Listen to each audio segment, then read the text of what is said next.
If your SaaS company is somewhere between 3 and 30 million ARR, this video is for you. Because right now, every AI conversation is about tiny startups building from scratch and giant incumbents with infinite resources. Nobody's talking to you. And I'm Jeff Maines, and today we're fixing that. By the end of this video, you'll know which of 3 plays makes sense for your size and situation.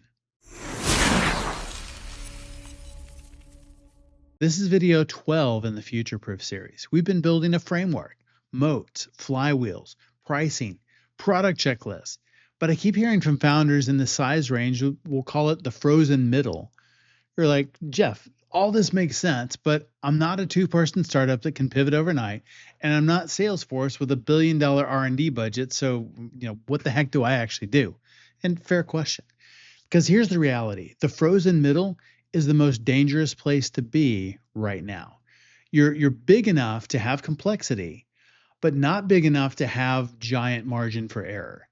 You're small enough to be disrupted, but not small enough to pivot on a dime. So today we're going to talk about 3 plays that you can run and how to pick the right one. Let's do this. Let me describe what we're dealing with right now. You're in the frozen middle, and it feels like this. Like you can't pivot on a dime. You've got customers, revenue, a team, technical debt, don't we all? Contracts. And you can't just say, we're ripping everything out and rebuilding with AI, like a seed stage startup might be able to. You've got obligations. You've got people counting on you. You can't burn years of rebuilding from scratch. The AI native startups, they're building from zero. No legacy code, no legacy customers, no legacy pricing. And fortunately or unfortunately, you don't have that luxury. You need to keep shipping, keep supporting customers, keep hitting revenue targets, keep making money. You can't shut down for 18 months to rebuild your entire stack. And on the other hand, you can't outspin the giants. Salesforce just hired 1,000 AI engineers. Microsoft is spending billions on OpenAI, and Google is integrating AI into everything. And you don't have that kind of capital. I don't have that kind of capital. You don't have that kind of runway, neither do I. So you're stuck. Or sometimes at least it feels like you're stuck. You're watching startups sprint past you on one side and incumbents crush you with scale on the other, and the middle is just frozen. But here's the good news. You're not actually stuck. You're just standing in the middle of 3 paths, unsure which one to take. So let's draw the map. Here's what the landscape looks like. On the left, we have AI startups. This may look a little bit familiar. So we'll just say, we'll call this AI native. How about that? Built from scratch with AI at the core, fast, cheap, no legacy baggage, but no distribution either. No brand, no proven business model. And on the right, we have giant incumbents. And so, of course, we'll do this. And so we'll just say giants. Massive budgets, massive distribution, massive brand. They can buy their way into AI. They can acquire startups. They can outspend everybody. But they're slow, they're bloated, lots of legacy customers who resist change. And then there's you in the middle. So put you right here. It's kind of what it feels like sometimes, this little dot. You got customers, you've got revenue, you've got distribution, but you've also got technical debt. You've got legacy pricing. You've got limited resources. And the mistake I see founders make is they think that they need to become one of the extremes. Like, we need to act like a startup, but you're not really a startup. You got a little bit of baggage with you. Like, well, we need to compete with the giants, but you can't outspend them. So what do we do here? You don't need to be a startup or a giant. You need to pick the path that leverages your middle position. And as I see it, there are 3 paths that work. All right, here are the 3 options. The first one is to evolve. And I would say evolve, don't revolve. And this is the safest path, and probably for most companies, the right one. And that is, don't rebuild your product from scratch. You evolve it from where you are today. You add features incrementally. You modernize APIs, which you talked about in a couple videos ago. You build a data flywheel. We talked about in video 9. You shift your pricing gradually. Talked about that in video 4 and 10. If you missed any of those, go back and check them out. And this is a good option for you if you've got strong product market fit, your customers are happy, but they expect innovation, and you've got 12 to 24 months of runway to execute this. What this looks like in practice is, quarter one, ship one AI feature, test it, learn. You're going to get some really good feedback. Quarter two, let's expose some APIs. I think that's going to be really important. Q3, let's do some hybrid pricing. We talked about how to do that in a previous video. And, fourth quarter, from the time that you start this, build a data flywheel. Example companies that are doing this well would be like a mid-stage CRM that added AI email drafting, project management tools that added AI task prioritization, accounting platforms that added AI expense categorization. They didn't rebuild, they evolve. Now, the risk is you move too slowly. Startups can leapfrog you, customers get impatient. But here's how to mitigate that is ship fast. Don't wait for perfection. Get something in customers' hands this quarter. And that's one of the most important things because you're going to get really good feedback on that and know what that next thing is. And the second play is go vertical, is get really, really deep into another vertical. And you know that I love vertical SaaS. And this is the path for companies who want to own a niche. So you stop trying to be all things to all people and you go deep, deep, deep in one vertical. You become the AI powered tool for dentists, for law firms, or construction companies. And this is for you if you've got a strong vertical already, even if it's not your only vertical. You've got deep relationships and domain expertise inside that vertical. And the tough one is, if you're willing to walk away from revenue outside of that vertical. And I resisted that so many times, and every time I committed to a vertical, business exploded. And I've talked to so many other founders that were on the fence and like, I don't want to say no, but as soon as they committed to a vertical, boom, their business absolutely took off to the races, and revenue was fantastic. So just give that a little bit of thought. What this looks like in practice. Pick your best vertical, the one where you have the most customers, the best retention, the deepest expertise, and then build AI features that are specific to that vertical, not generic, not horizontal, specific.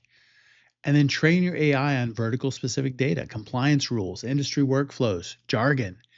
Become the only tool that understands that vertical's unique needs. And here's an example, kind of a mid-stage workflow tool, definitely in that 3 to 30 million ARR range. They serve multiple industries, went all in on construction, and they built AI features for permitting, for job costing, and the big one was subcontractor management. And they did lose some customers in other verticals, but their construction customers became extremely sticky. And because of that, they could also charge a premium, and I'm talking like 3 times more, because they solve problems that no one else could. Now, if you go down this path, this is the play for you. The risk is you pick the wrong vertical, or the vertical is too small to scale. So how do you mitigate that?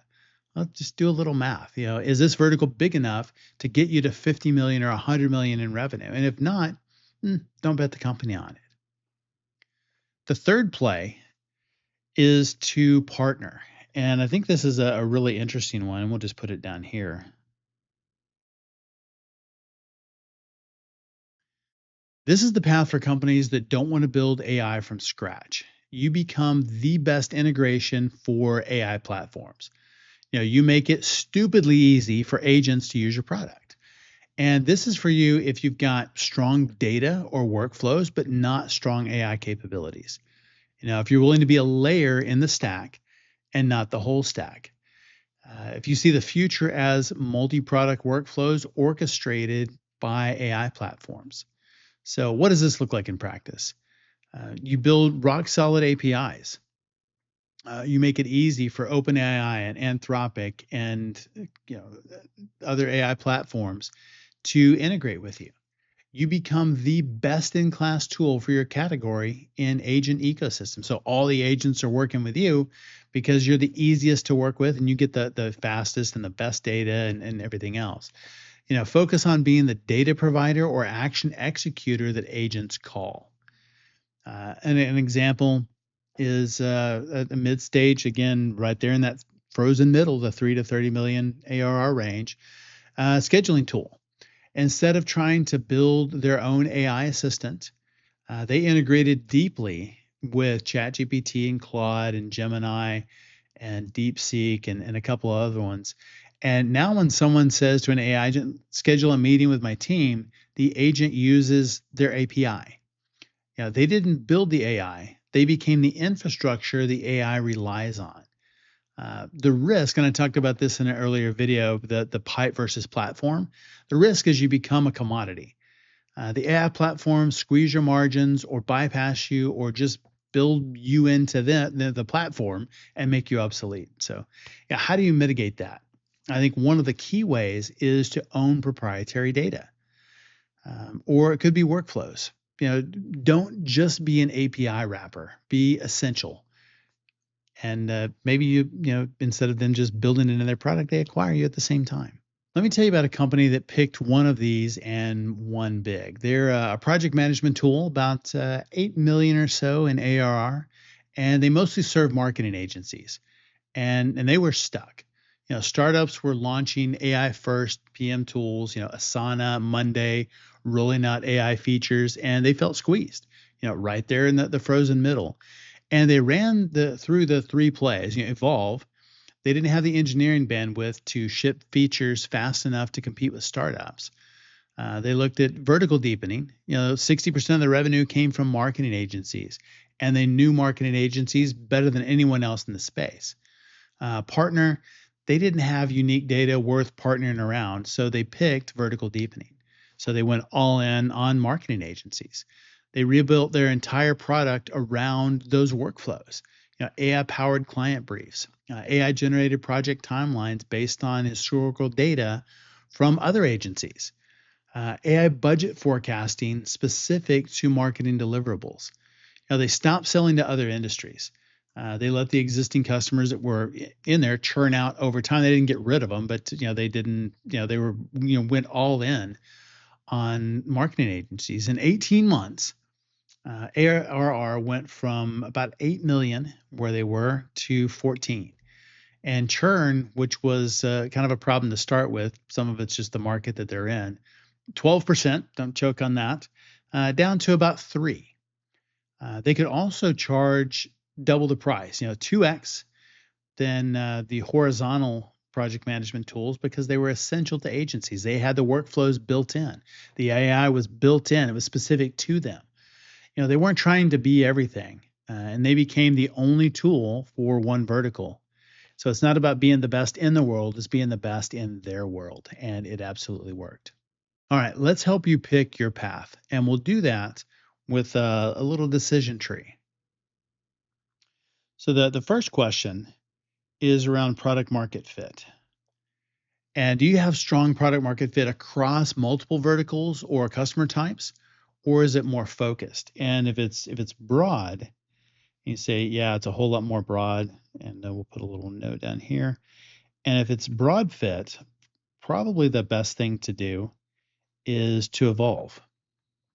You don't need to niche down, just add AI incrementally across multiple verticals, customer types, and stay horizontal. The second question I would ask, if that's a no, is do you have a significant vertical where you're stronger than others? So we'll just say strong vert. And you can probably guess where that's going to head. And so we'll do no down here.